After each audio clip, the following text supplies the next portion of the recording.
Eto na, na-discover na po yung billionaire village dyan sa Benguet, sa Mountain Province, dyan po sa unahan ng Baguio City. Mataas na lugar, magandang lugar, malamig, pero mga politiko daw ang may-ari. Saan galing kayang ibinili nitong luho sa katawang ito? Meron pong report ang Billionaire Channel, isa sa mga respetado na grupo ng mamamahayag dito sa ating bansa. Inyong pong pakinggan itong report at saka yung video, inyong panoorin. Baguio Mountain Lodge sa Tukmuang Buklaw Road, Itogon, Benguet. Ganda ng lugar, oh. Sa tuktok ng bundok na may kabuang lawak na 100 hektarya, nakatayo ang mararangyang log homes. Mas malamig ang klima dito kumpara sa Baguio City. Ang presyo ng bawat log home ay tinatayag na sa pagitan ng 60 million hanggang 100 million pesos depende sa laki. Sa 6-bedroom log home, 150,000 pesos ang renta sa overnight stay. Base sa website ng Alpha Land, nagbukas ang exclusive vacation home sa mga sikat at mayayaman noong 2018. Ayon sa dating miyembro ng Alpha 4 Security na tumangging magpakilala, 2021, nang dumalaw sa Alpha Land, si dating Ako Bicol Party List Representative Zaldico kasama ang buong pamilya. Sakay sila noon ng Augusta Westland helicopter na nagkakahalaga ng $16 million. May 5-bedroom unit din dito si Benguet Representative Eric Yap. Wow. Kumpirmado ito ng Benguet Provincial Assessor's Office. 525.93 square meters. Tapos, including dun, 31.13 square meters na parking lot. So, one-story building na siya. Saan po yan, ma'am? Sa Bulacan, Itogon. That is a place where matatagpuan po yung Alpha. Pagbubunyag pa ng informant, may 6-bedroom unit din si Senator Francis Escudero, pero hindi raw ito nakapangalan sa senador. Pagkus ay sa Charmo Baguio Log Homes Holdings Incorporated.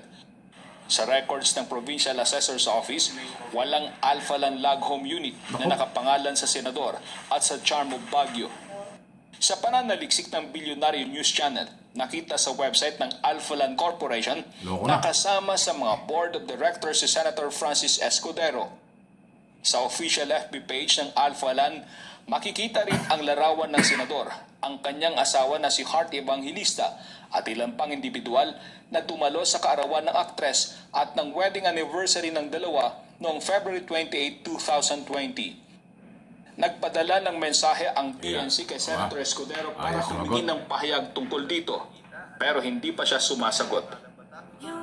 Oh, ito, kasalan. Sa Alpha Land, ikinasal noong July 28, 2023, si Quezon City 1st District Representative Arjo Atayde at ang aktres na si Maine Mendoza. Base sa record ng Provincial Assessor's Office, walang pag-aari ang mambabatas sa Benguet.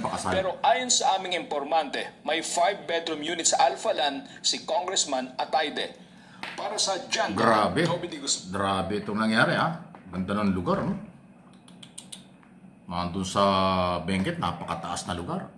Talagang malamig doon at big time yung area. Kita mo naman, ang ganda ng sikat ng araw at saka yung bahay. Ayan, oh. Diyan sila may property. Teka muna.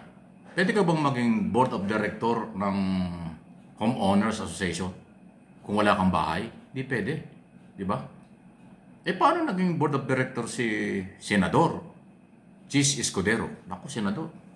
Hindi ito kasama dun sa salin mo, Wala akong nabasa dun sa iyong statement of asset and liabilities na isinaan na meron kang bahay at ikaw ay board of director dyan sa napakagandang lugar na yan sa Benguet. Tanong lang ito, Lahat tayo nakatira, marami tayong mga Pilipino nakatira sa mga private subdivision. Hindi ka pwedeng maging member ng board of director kung wala kang property doon sa lugar. Ano ka sinuswerte? Paano ka naman magkakaroon ng personality? Hindi.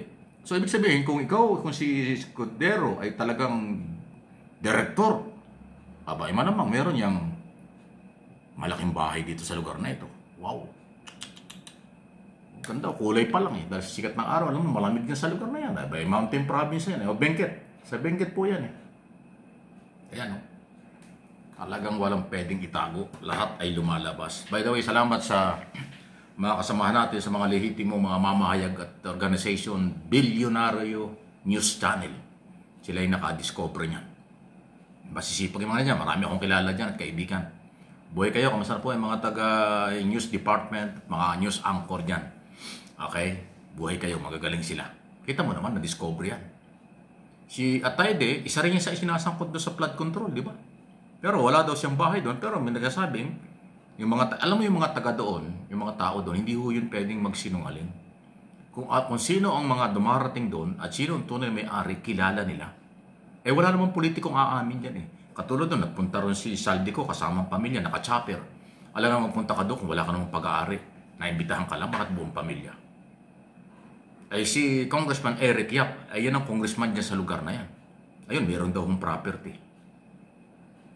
Ay si Congressman Yap, ay kasama din sa nabanggit sa mga investigasyon na di umay nagdi-deliver ng pera doon sa bahay ni Saldico. Ayon doon sa sinasabi ni Orly Gutesa, kung maniniwala kayo. Ayan o, wala nang may tago talaga. Sa tindi po ng media, traditional media at social media ngayon, wala kayong maitatago. Ito, panay bagong problema ni Escudero. Kasi wala nga doon sa kanyang statement of asset and liabilities na ang kanyang asset ay 18 million lang. Napakaliit.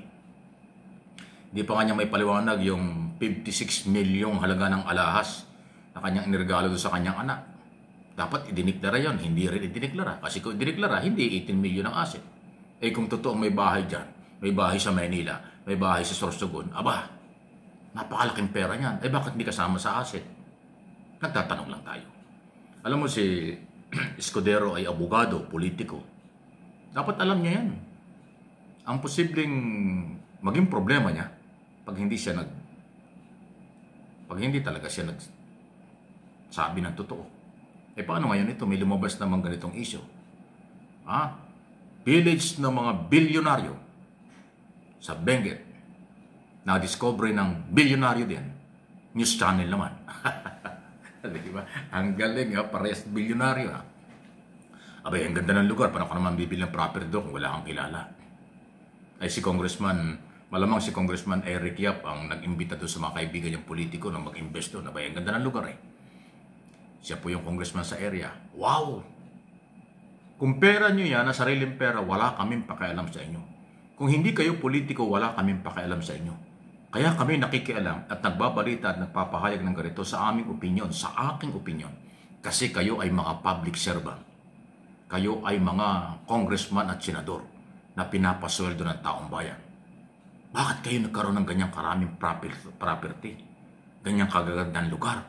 Saan nyo kinuha ang pera? Yun lang naman Pakipaliwanag nga kung saan nyo kinuha yung pera inyong ibinili niya kung kayo meron talaga dyan. O ginagastos nyo. Alin yung pagpunta dyan? Gastos yan. Kung wala kang bahay dyan, yung pagtira mo dyan ng ilang araw sa napakagandang lugar, ang laki ng bayad dyan. Saan galing ang pera? So nagbakasyon ka dyan, o ikaw yung may-ari ng mga bahay na magagandang yan, may problema pag hindi isinali sa Statement of Asset and Liabilities. Huwag niyong kalimutan mga politiko at mga mahilig mambola o mahilig magsinungaling. Matatalino ang Pilipino. Matatalino ang mga kabataan ngayon. Kaya itong channel na ito, magbabantay sa inyong galaw. At ibabalita natin ang totoo